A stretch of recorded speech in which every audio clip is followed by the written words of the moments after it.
Wong, thanks for your time. Good to be with you. Now, you've given 3 of these addresses in Labor's time in office. Why is it important for the PM to finally make a speech here? Well, as you've seen, this is the place where the world comes together to deal with our greatest challenges, and it is the place where many world leaders come to speak, to address the issues that they believe are important and to speak with the international community. We saw President Trump, President Macron. This is a place where world leaders do engage. I'm really pleased that the Prime Minister has the opportunity to give the statement. Well, you mentioned Donald Trump's speech. What did you make of it? President Trump really articulated the same issues, the same sorts of perspective that he has been engaging with the American people about prior to the election and subsequently.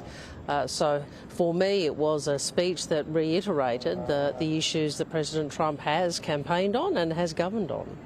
And the issues he has with Australia's direction, I guess. Ultimately, it ends up that way when you look at climate change, what you're doing and what the Americans are doing. Well, Andrew, we are a sovereign nation that looks at the issues that we want to act on. One of those is climate, and I think the Australian people provided a very clear mandate for that at the last election. And there's a very practical basis to this.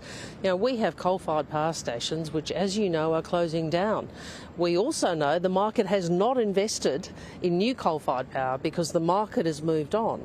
So we are making a clean energy transition, a transition to renewables. The question is, are you going to give policy certainty to the market so that investment and that transition is cheaper or not? Well, we know what the coalition have done and what they're still doing. Well, Labor has a very clear view, and we're proceeding down that path.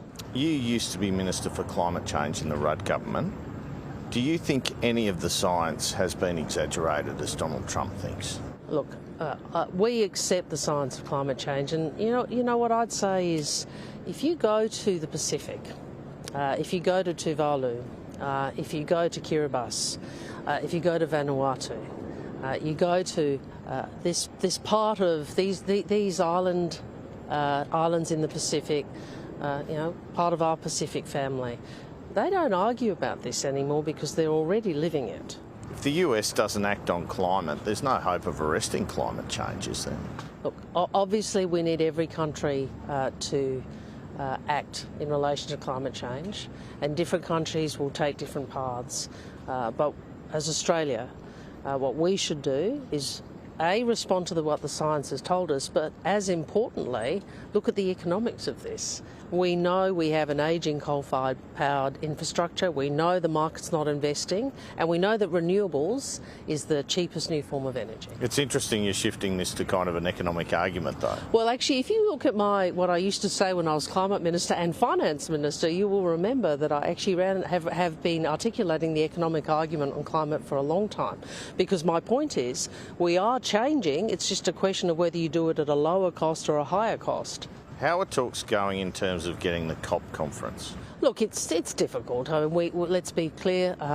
Turkey has a view they should have it. As you know, there isn't a mechanism to resolve this, and if it's not resolved, the COP will be held in Bonn in Germany. So obviously, at my level and Minister Bowen's level, we are engaging with Turkey to try and resolve this and find a way through. But it sounds like you're not that hopeful. Oh, no, I think it's a difficult negotiation, but the most important thing for Australia here is to make sure that we enable Pacific voices to be heard. That was the basis on which we have bid for this.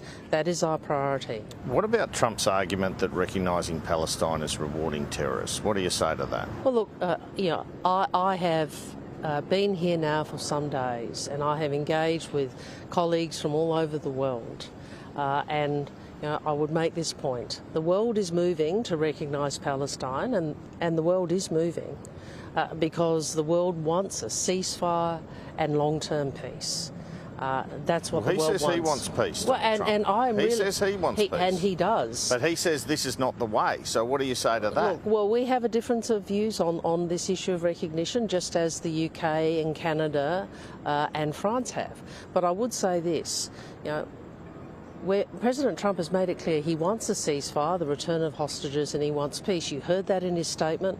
I know that he has met in this week with members of the Arab League, so the Arab countries of the region, and members of the Organisation of Islamic Cooperation, including countries like Indonesia, to try and resolve a way to establish peace, ceasefire, return of hostages and long-term peace. Now, I know that Ms Lee and others don't appear to want a ceasefire. Well, the whole world is here wanting to end the war. How do you think this White House visit will go for the PM? Look, we're looking forward to this visit. It's an important visit. This is our most important strategic relationship. We're really pleased that a date has been confirmed. Why has it taken so long to get the meeting? We're really pleased the date has been confirmed, and we look forward to the engagement. You know, obviously. Do you have a view on why it's taken so long? I don't look at the President's diary. What I would say to you is we know that the Prime Minister has had a number of warm conversations with the President, including this week. I've had a number of meetings and engagements with Secretary Rubio, and we'll continue to engage. America is our most important ally and partner. Did your department advise the PM either not to go to China or to go to China for less time than he did on his recent trip prior to seeing the US President? It's important for Australia to engage with China. We're not always going to agree. In fact, there are things on which we clearly disagree, and you've seen them and you've asked me about them. But China is a great power in the world and in our region, and it's very important economically to Australia. It's very important to the stability of the region. So you've heard me say, cooperate where we can, disagree where we must, and engage in the national interest.